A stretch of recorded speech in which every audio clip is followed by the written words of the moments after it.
Welcome to a new edition of the Famous Interviews with Joe Dimino. On this episode, we talk with coach, educator, and trainer Susan Morley. Her struggles with substance abuse landed her in the rooms of AA early on. Today, she is grateful to say that she is a person in long-term recovery, and it has been over 28 years since she's used alcohol or drugs to manage daily life. Since then, she's become married, become a teacher, become a mom, and then divorce. Confident she can manage, she got a new career, a new house, and a new lease on life. She is a lifelong learner, and today she has a thriving coaching business with two aims: to make being the mom of a spirited child easier and to support families of children with substance use disorder reconnect and heal. Enjoy this interview. Hi, Susan. It's Joe Dimino. Hi, Joe. How are you? You sound just like you do on your podcast. Well, that's good. I'm glad. I think it is good. Yes, authenticity for sure. Hey, it was great to meet you. Thanks for taking a minute out today. Oh, of course. Sure. I was so excited. I'm very happy to be able to catch up with you. And before we get into your life and what makes you move and motivates you, I want to know how you survived COVID. The last couple of years was quite a thing for all of us. So how did you get through it, and how has it changed the way that you both live your life and approach business now? Oh, that's such a good question. So I got through COVID by getting sick very early. We got sick the December before the vaccine came out. So before even we got sick, I just followed all the directions from what, I had heard. And I didn't really go as far as I didn't wash my groceries because that just seemed a little unreasonable. But I used a lot of Lysol, and we just tried to hunker down, and then we all got sick, and then I was like, oh, we're going to be okay. We're going to be okay. So we started branching out more, and I personally have no problem wearing a mask, and I sometimes teach in the schools, so I was just wearing my mask at the store and stuff like that, and I think it does still affect me, in some ways, because it's like this lingering, like just today, I was in the high school teaching a class, and I was walking through the hallways, and it wasn't really crowded, so I didn't put my mask on. And I was like, oh, I'm going to Costa Rica. I cannot get sick. So it's like I have those thoughts coming through, time to time. But, yeah. And then for my business, I didn't really see a downturn in my business. I was afraid I would. So I immediately got working, and I started working with families to kind of basically like a virtual learning facilitator for a few families so that their children would have one-on-one support. I used to be an elementary school teacher, and that turned into wonderful relationships with these amazing families. I just love those girls. So, I got creative. My entrepreneur spirit, branched out, and then I realized, oh, I'm still working. Everything's okay. The world didn't end, and we're going to get through this too. I think it's interesting about you saying, you're going to Costa Rica and being around people, is that I think there's a natural tendency for us, because there were so many times that people said, oh, it's okay, but no, we got this variant. I think there is that push and pull, that psychological thing that we're all going through in this PTSD time. I think we're still trying to, as much as we wanted to get back to a regular way of life, I think it's still shocking because of the shock we went through.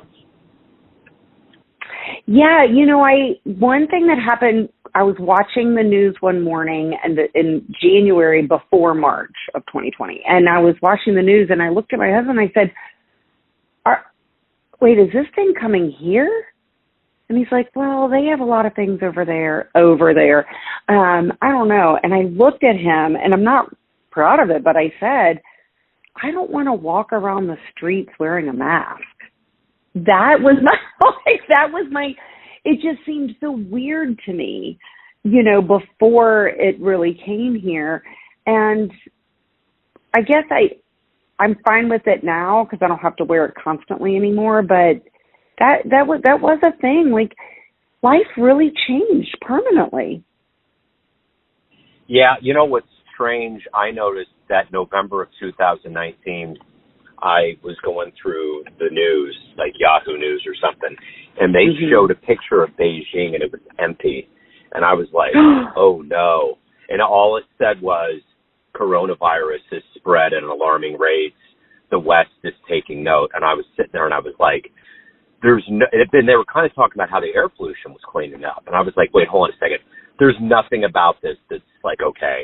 And I didn't see any real foreshadowing. Nothing really rang my alarm bells until January, when a friend of mine told me that a school district north of me already sent notes out to parents and said, be prepared to have your students just bring their computer home at one point, and that's the end of it. And I have a son that has special needs, and he loves two things more than anything else, baseball and school. And I was in such psychological denial after he said that. I just threw it out like I didn't hear it. Like I just could not even wrap my brain around the possibility of that. Yeah. So it was quite something. But, like you said, you adapt, you get through, you start weighing all of these things that exist in your life, and you just make a way to make it okay because, ultimately life has a monopoly and you have to get through it. Yeah, and also like listening to you, I realize I don't know anyone personally who died. So it's easy for me to be like, oh, we survived and then I relaxed. I wasn't devastated the way some families. It really ran through families hard. And I have a friend of mine who has coronavirus right now for the first time, and she's like, oh, I'm so sick. I'm not feeling better. I'm like, yeah, it's serious. Like people who haven't been sick can't know how it can affect. But it's weird. Some people get really sick. Some people don't get sick. It's very bizarre. And I am a kind of person, and I think many people are like this, I like to be able to predict what's going to happen. It calms me down. So, when I trust, the people in charge and like children do, like when I think, oh, everything's okay, that's why when I saw that news program, I looked to my husband and I trust him. He's my security. Are we going to be okay? I mean, he didn't know, but that's what I did. And when the people in charge are saying, stay home, wear a mask, whatever, it's scary. Yeah, that's the thing about it. It's like completely, there's no control. You have no control, and you have no idea how this virus is going to kind of zigzag through, and that's exactly what it's done. So to get a better handle on who you are and what you do, I'm going to hypothetically put you in front of a bunch of third graders at a career day at a grade school, and one of the kids will and they say to you, what do you do for a living? How do you answer them? I help mommies and daddies yell less and have more fun with their kids. And that's wonderful and totally noble. It's very necessary. So let me ask you this. When you were in the third grade, what did you want to be when you grew up? Oh, a school teacher. And a mommy. I wanted to be a school teacher and a mommy. So dream come true. Yeah. I also wanted to be I used to play waitress at home. My mom got me a real waitress pad, like they use at the diners, and I was in heaven. I would take orders of everybody. I worked in the restaurant industry for 13 years before I got my education degree. Yeah. So you followed your entire lineage. Your dreams went right through. The three things I wanted to be, I achieved every single one. Isn't that great? Things happen in threes, for sure. So let me ask you this. All of these things that we do and become in life are either subtle or overt or in gray areas in between that are planted in us. What seeds were planted in you that make you who you are now? My aunt, my favorite aunt, Aunt Lynn, she was a teacher. And everybody said my parents were divorced, and when I'd go visit my dad's family in Maryland, they would say, oh, you look just like Lynn did when she was your age. That was all I heard. And so I just wanted to be just like my Aunt Lynn. She had long, pretty eyelashes and dark hair. I just wanted to be just like her. So I think that was huge. The other thing is both of my parents were entrepreneurs in various ways to very little success. Like they weren't, they changed jobs a lot. They weren't the type of people that could just work for a company for 20 years or more. And so I think that was the other seed that was planted. Like, if you want to do something, just go do that job. And neither of them had a 4-year degree. They would have these different jobs. Like, when I was in elementary school and they fill out the paperwork at the beginning of the year, what do your parents do? I didn't even know how to answer the question because I didn't know what they were doing from, month to month. They did so many different jobs. But they were entrepreneurs. They didn't like having a boss. And I didn't really either. So who would you consider your hero or role model in life? My grandmother, she also was an entrepreneur. She owned her own plumbing company. She ended up owning a plumbing company, and which is strange, but she was actually the breadwinner for a lot of years, way back in the 50s. And she kept a clean house, and she had 4 kids, and she ran a plumbing company. So she was and she was so awesome when AIDS was like, they were learning about AIDS and it was all over the news. I remember she sat my cousin and me down, and she just talked to us about how we have to be very careful and, be very safe. And we were dying. Like, we don't want our grandmother talking to us about this. But she was awesome. She was up on it. She always read biographies, and she did the crossword every day. So I think it's her. She was ahead of her time. So it's interesting you say that, and I don't use these guys anymore, but I moved here in Lee Summit, or I'm in Lee Summit, which is the home of Pat Metheny, and I used to live in another town, and there was a couple Italian guys that I used to have come over that would work on my plumbing, and it was called 4-way plumbing, and their trucks looked like they would fall apart if they hit the wrong bump, and anytime you called, there was like an old Italian woman that answered the phone. So it was like Mario and Luigi. It was like some weird Super Mario thing. And I never met the woman. And their storefront was the jankiest, weirdest thing I've ever seen in my life. Like, it could have fallen out of like some weird John Malkovich movie. So I always think about owning a plumbing company. And I know that she owned it and these guys ran it, but they were the nicest dudes. They always helped out, and they knew me, they knew my son, and they were always very affable. So I always think about, kind of their legacy, and I would go to great lengths to hire them. I could have hired anybody, but for some reason, those were the guys. But anyways, when you said plumbing and she owned it, I just thought about that visage. Tell me, of all the people on the planet right now, if you could meet one and have a conversation with them, who would it be? Who would you love to meet? You know what? I have a conversation with my husband, and I'm like, oh, let's put him on the list. And it's like a list of people that I really want to talk to. Oh, gosh. The only person that comes to mind right now is Al Franken. I think he's very, very funny. And I think he's very, very smart. And he also is he's not real optimistic. And I tend to be very optimistic and Pollyanna. So I think I would like to pick his brain a little bit. I remember back in 2003-2004, he was a part of that conglomerate called Air America, and I used to listen to him all the time on the radio. Yeah. Before he got into politics and all of that. Yeah, he was one of those chameleons where you're like, well, okay, he used to be on Saturday Night Live, now he's politically leaning, then he's a politician. Yeah, his ascent was rather fascinating. Yeah, and he co-wrote When a Man Loves a Woman, the movie with Meg Ryan and Andy Garcia. Oh, interesting. And yeah, so he co-wrote that, and that movie, I saw that movie when I was 24 years old, and that night I realized that I had a drinking problem, and I haven't had a drink since.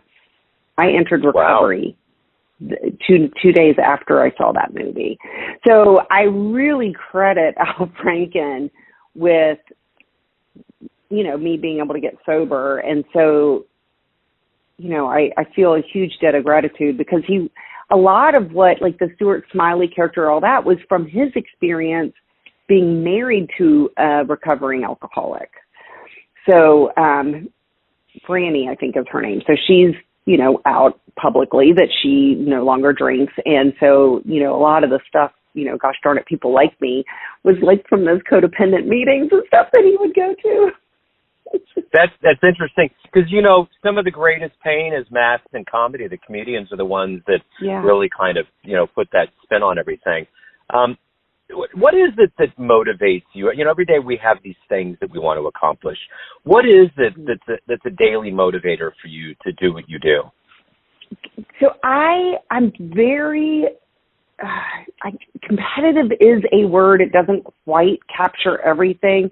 I'm very success-minded. I want to achieve. I like when I set my mind to something, I like to do it. It motivates. What keeps me motivated is knowing I don't want to fail or let myself down in any way. And with the job that I do, the reason why I'm able to stay motivated in the job is because what I do is I help other people. So I used to say all the time, I would do it even if I didn't get paid, but all these people are like, stop saying that. You need to get paid. So I don't say that anymore, but I just really enjoy what I do. And I really can tell you, I can't even imagine not doing it. It's so satisfying listening to those light bulbs go off. And I know that the work I do with parents, the children benefit. And that there's just, as like the school teacher in me, just being able to touch those, I love children. And I have a lot of faith in children. And our children today they've got a rough road ahead of them. COVID, economy, the environment. We haven't done them any favors. And so this is one thing I feel like I can do to give them a leg up in tackling those problems as they are adults. My day job is as an IT technician in a rather large school district. My wife's a fifth grade teacher.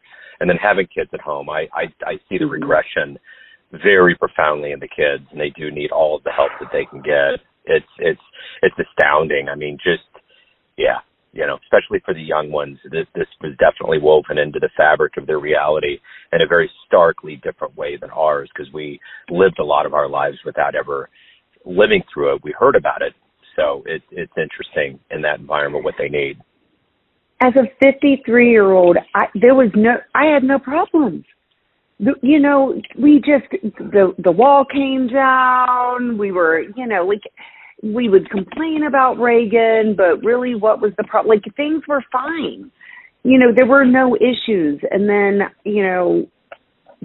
my daughter was born and the 9/11 happened. And I'm like, wait, I'm not equipped to deal with this. I mean, I feel like my generation might be the most privileged, unscarred, but it's interesting. And then the kids, I was at a meeting yesterday with a bunch of therapists and treatment center providers, and the discussion was there aren't enough beds for the mental health and substance use problems of adolescents now. There's a waiting list for everybody, mental health or substance use, either one.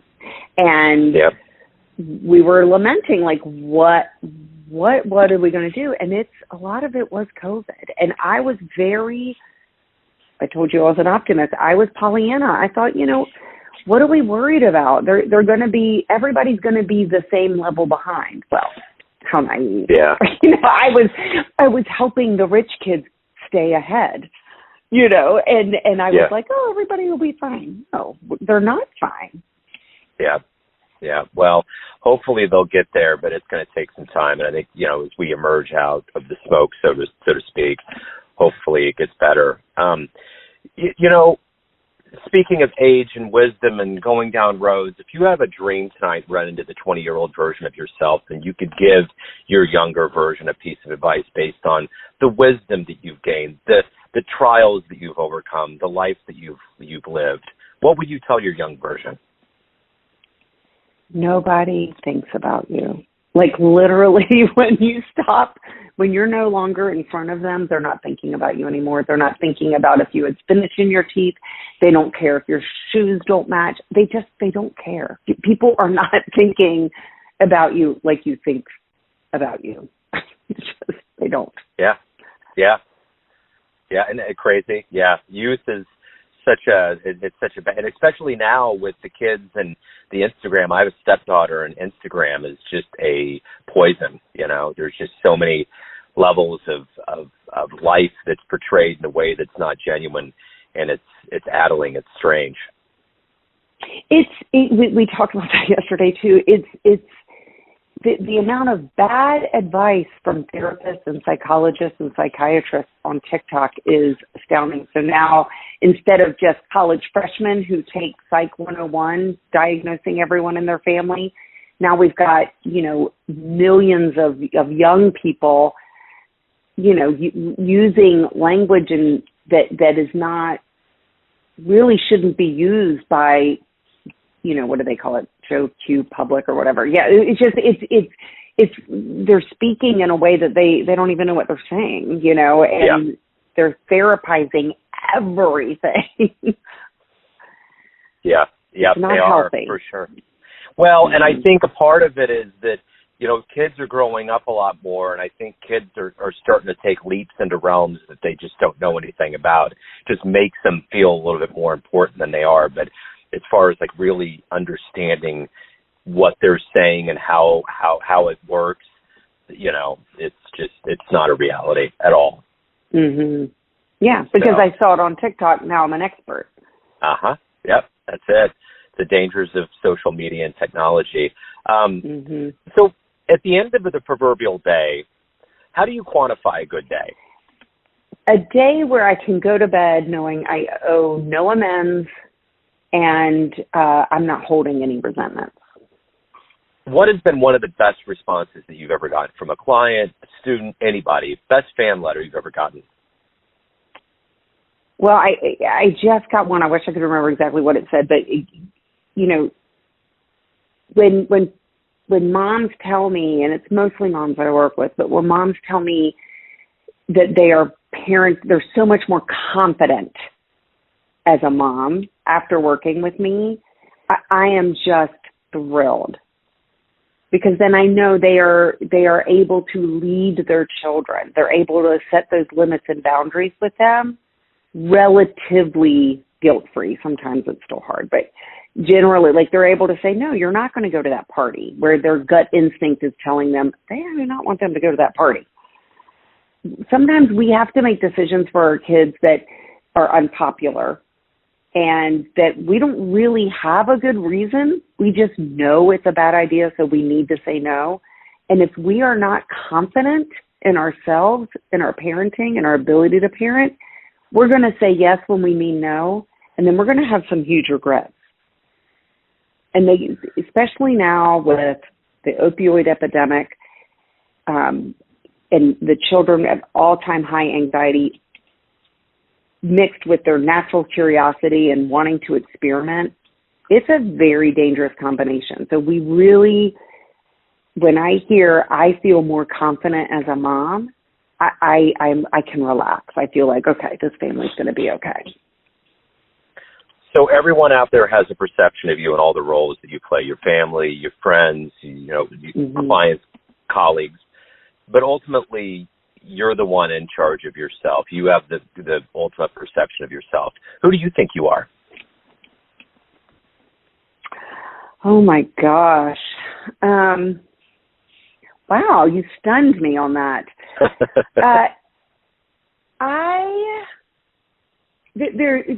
Okay. The vision that comes to my mind is this, just probably 6-year-old girl singing. This is me. This is who I am. I'm the person who, when I was a little girl, I'd love it if my mom let us go to Pizza Hut, because so rarely did we have money to go out to eat. We'd go to Pizza Hut. And I loved Pizza Hut because they had a cigarette machine, and I loved pulling on you had to pull the bar. I just like pulling the bars, even though there were no cigarettes coming out. I liked to pull all the bars. And then I would go into the bathroom, and I would look in the mirror, and I would just start singing. And I would make up songs. And I would be singing so loudly, watching myself singing in the mirror, doing all that. And then I would come out and walk to the table, and everyone in the restaurant would turn and look at me and smile. And to me, I just thought everybody was just being nice and smiling at me. But my mother later told me they could hear me. The whole restaurant could hear me singing in the bathroom, and they were just tickled by this, entertainment that they were getting. So my point of view is that the world is just a fabulous place full of lovely people, and I want to sing all the time. It's a great answer. Susan, if anybody out there wants to learn more about you, what you do as a coach, educator, and trainer, where's the best place for them to go? They can go to www.parentcoachatlanta.com. Excellent. Susan, hey, thank you for opening up. Thank you for dispensing your wisdom and experience. I really appreciate it. Good luck throughout the rest of the year. Joe, have a wonderful year and stay healthy. Thanks for tuning in to another famous interview with Joe Dimino, where we cover the world of art, literature, business, spirituality, music, and so much more from around the globe. If you want to hear more interviews, visit the Famous Interviews with Joe Dimino channel on YouTube. You can also find us on Spotify and Apple Podcasts. Thanks again for listening, and until next time.